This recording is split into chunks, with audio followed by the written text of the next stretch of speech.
प्रधानमंत्री जी से आग्रह करेंगे कि जयपुर महाखेल के उत्कृष्ट खिलाड़ियों को आप अपने आशीर्वचन प्रदान कीजिए।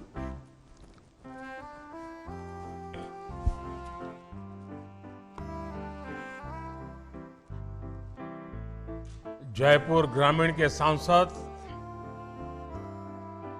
और हमारे सहयोगी भाई राजवर्धन सिंह राठौड़, सभी खिलाड़ी,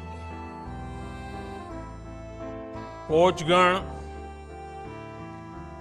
और मेरे युवा साथियों, सबसे पहले तो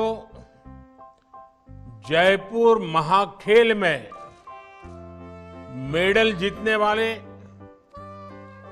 इस प्रतियोगिता में शामिल होने वाले प्रत्येक खिलाड़ी, कोच और उनके परिजनों को बहुत बहुत बधाई। आप सब जयपुर के खेल मैदान में केवल खेलने के लिए नहीं उतरे, आप जीतने के लिए भी उतरे और सीखने के लिए भी उतरे। और जहां सीख होती है वहां जीत अपने आप सुनिश्चित हो जाती है। खेल के मैदान से कभी कोई खिलाड़ी खाली हाथ नहीं लौटता। साथियों, अभी हम सभी ने कबड्डी के खिलाड़ियों का शानदार खेल भी देखा। मैं देख रहा हूं आज के इस समापन समारोह में कई ऐसे चेहरे मौजूद हैं जिन्होंने खेलों में अंतर्राष्ट्रीय स्तर पर भारत का नाम रोशन किया है। एशियन गेम्स के मेडलिस्ट राम सिंह दिख रहे हैं, ध्यानचंद खेल रत्न से सम्मानित पैरा एथलीट भाई देवेंद्र झांझड़िया दिख रहे हैं, अर्जुन अवॉर्डी साक्षी कुमारी और अन्य सीनियर खिलाड़ी भी हैं। यहां आए खेल जगत के इन सितारों को जयपुर ग्रामीण के खिलाड़ियों का उत्साहवर्धन करते देख मुझे बड़ी प्रसन्नता हो रही है। साथियों, आज देश में खेल प्रतिस्पर्धाओं और खेल महाकुंभों का जो सिलसिला शुरू हुआ है वो एक बड़े बदलाव का प्रतिबिंब है। राजस्थान की धरती तो अपने युवाओं के जोश और सामर्थ्य के लिए ही जानी जाती है।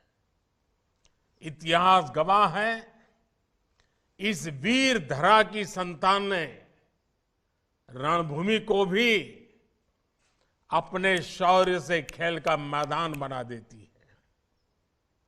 इसलिए अतीत से लेकर आज तक जब भी देश की रक्षा की बात आती है तो राजस्थान के युवा कभी किसी के पीछे नहीं होते हैं।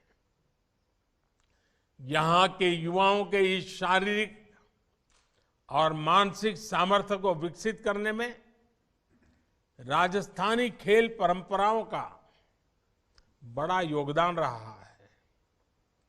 सैकड़ों वर्षों से मकर संक्रांति पर आयोजित होने वाला खेल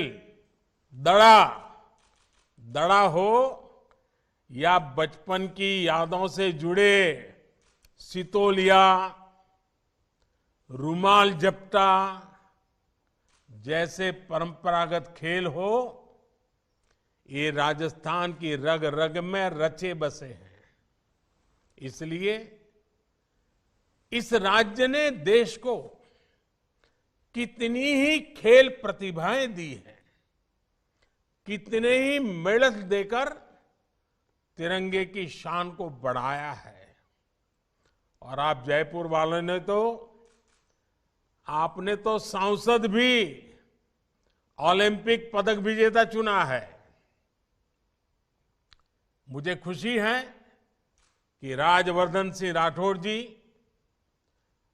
उनको देश ने जो दिया है उसे वो सांसद खेल स्पर्धा के जरिए नई पीढ़ी को लौटाने का काम कर रहे हैं।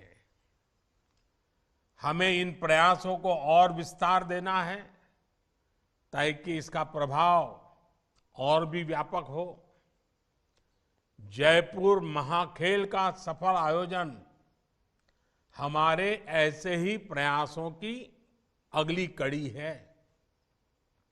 इस वर्ष 600 से ज्यादा टीमों का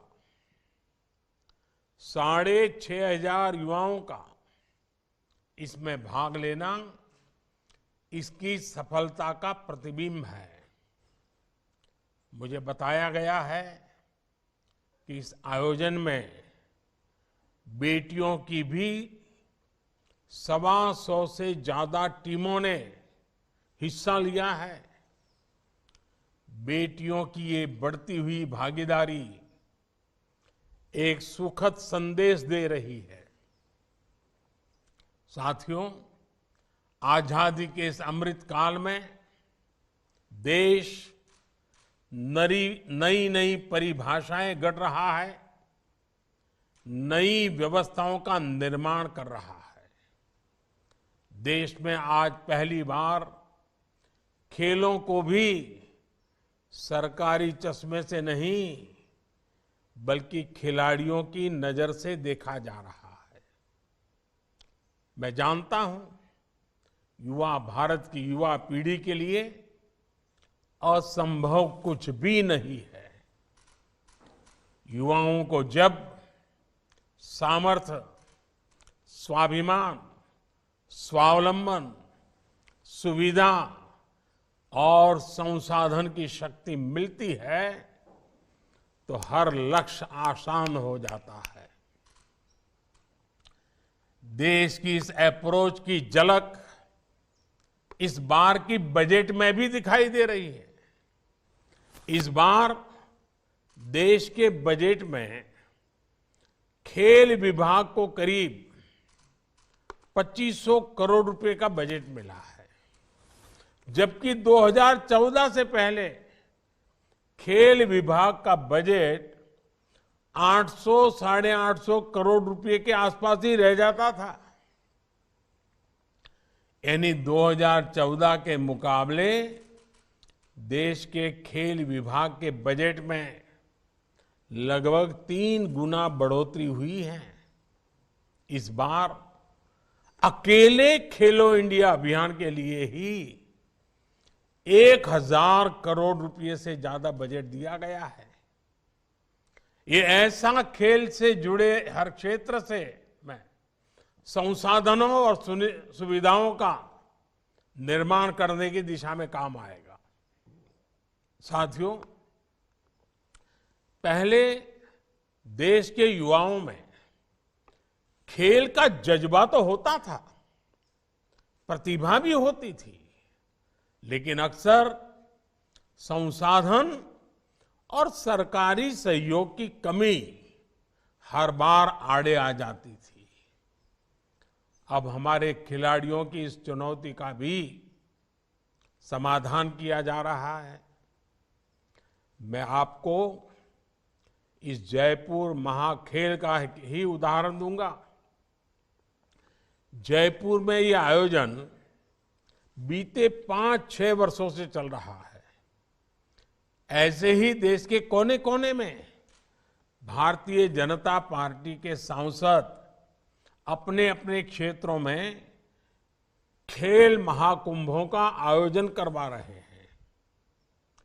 इन सैकड़ों खेल महाकुंभों में हजारों युवा, हजारों प्रतिभावान खिलाड़ी अलग अलग खेलों में भाग ले रहे हैं। सांसद खेल महाकुंभ की वजह से देश की हजारों नई प्रतिभाएं उभर कर सामने आ रही है। साथियों, ये सब इसलिए मुमकिन हो पा रहा है क्योंकि केंद्र सरकार अब जिला स्तर और स्थानीय स्तर तक स्पोर्ट्स फैसिलिटी बना रही है।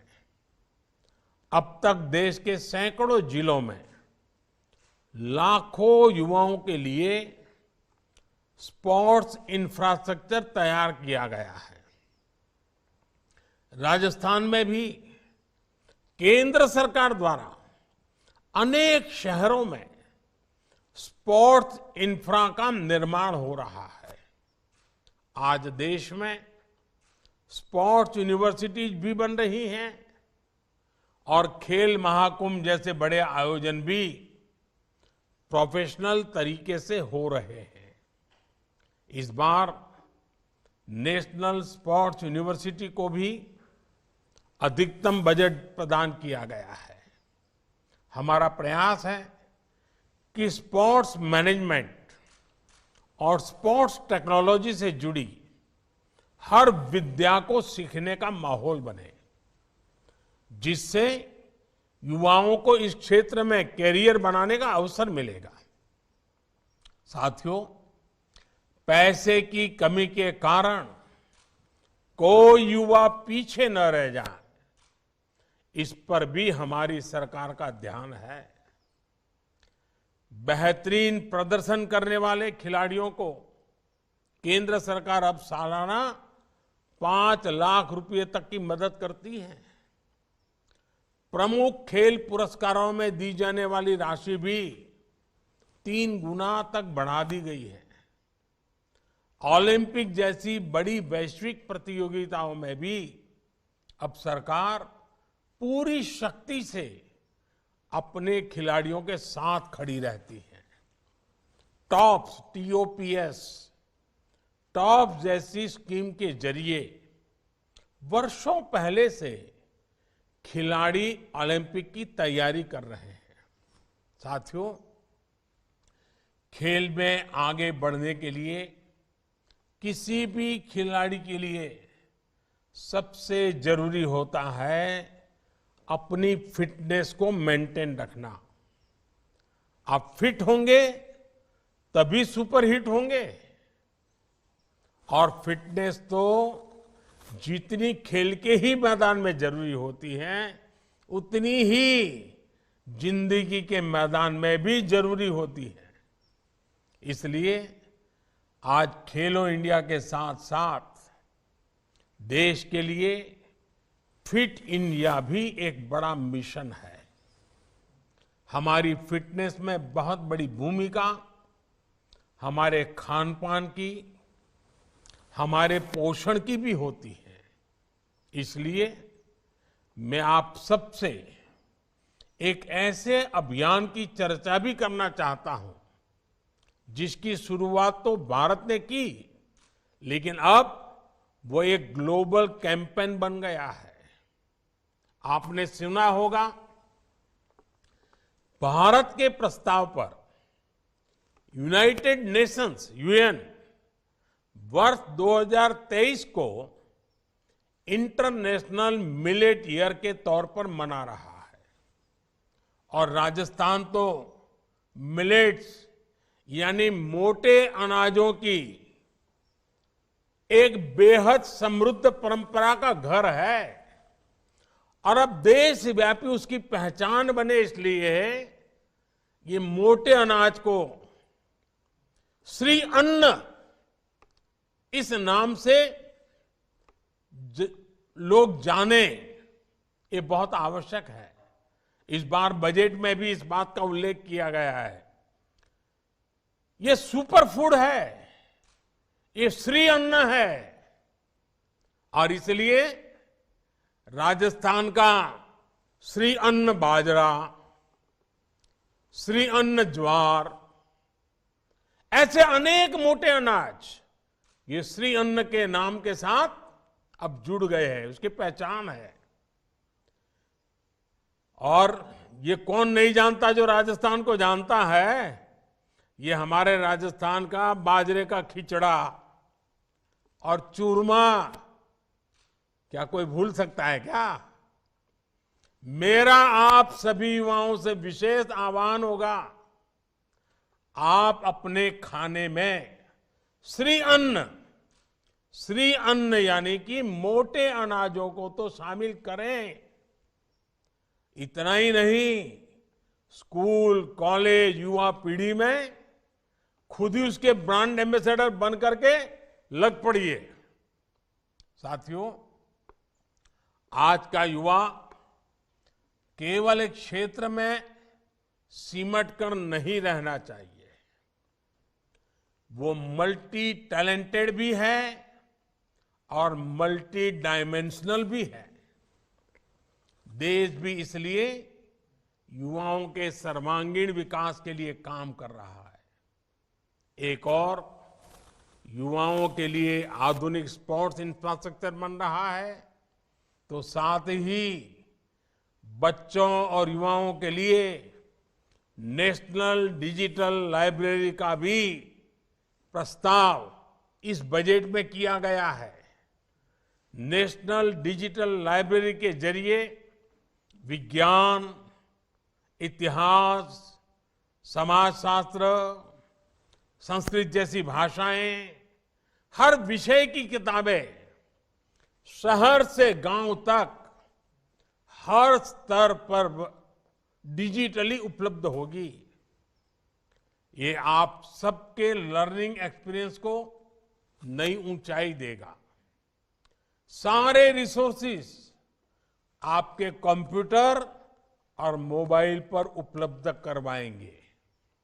साथियों, स्पोर्ट्स केवल एक विद्या ही नहीं है, स्पोर्ट्स एक बहुत बड़ी इंडस्ट्री भी है। स्पोर्ट्स से जुड़ी चीजें और संसाधन बनाने से बड़ी संख्या में लोगों को रोजगार भी मिलता है। ये काम ज्यादातर हमारे देश में लघु उद्योग, एमएसएमईज करते हैं। इस बार बजट में स्पोर्ट्स सेक्टर से जुड़ी एमएसएमईज को मजबूत करने के लिए भी कई महत्वपूर्ण घोषणाएं हुई है। ये आपको एक और योजना के बारे में बताना चाहता हूं। ये योजना है पीएम विश्वकर्मा कौशल सम्मान, यानी पीएम विकास योजना। ऐसे लोग जो अपने हाथ के कौशल से, हाथ द्वारा चलाए जाने वाले औजारों से स्वरोजगार करते हैं, सृजन करते हैं, निर्माण करते हैं, उन्हें ये योजना बहुत मदद करेगी।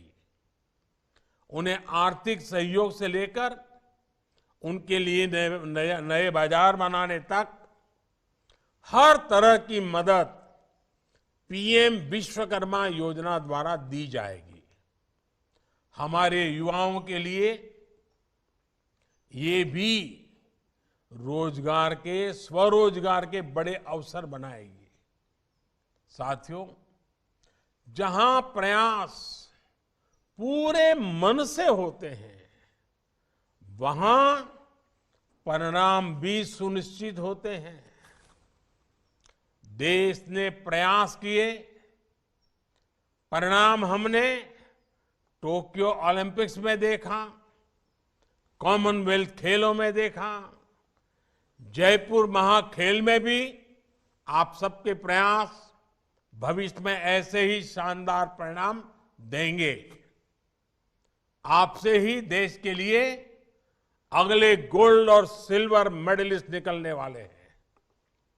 आप अगर ठान लेंगे तो ओलंपिक्स तक में तिरंगे की शान बढ़ाएंगे। आप जिस क्षेत्र में जाएंगे वहां देश का नाम रोशन करेंगे।